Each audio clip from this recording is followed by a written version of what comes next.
Unatoč svim izazovima koje je pred nas stavila pandemija koronavirusa, mi u Eklati potrudili smo se dati garanciju našim korisnicima da možemo ponuditi siguran i kvalitetan i zabavan maturalac. Pridružite nam se u rezortu Eklata Medena.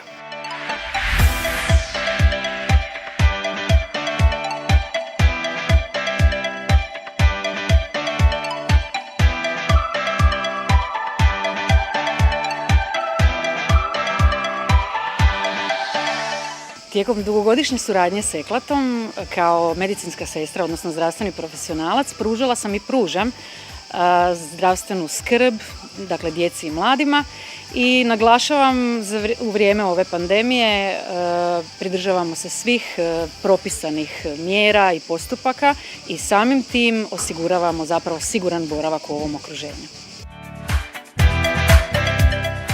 Unatoč novim uvjetima mi se ovdje ludo zabavljamo pridržavajući se svih mjera, stoga nam dođite, čekamo vas u Eklati.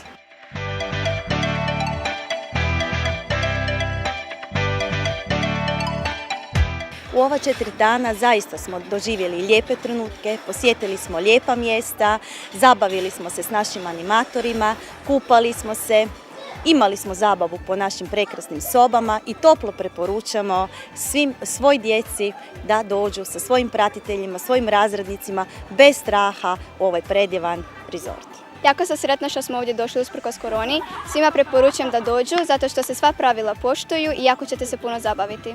S obzirom da je bilo zapravo pod velikim upitom hoćemo li otići na maturalno putovanje ili ne, meni je na kraju jako drago što smo ipak uspjeli doći. Jedina razlika koja je bila je to što smo naravno morali poštivati mjere opreza, ali svakako ćemo otići kući puni dojmova i zapravo ove trenutke ćemo pamtiti do kraja života.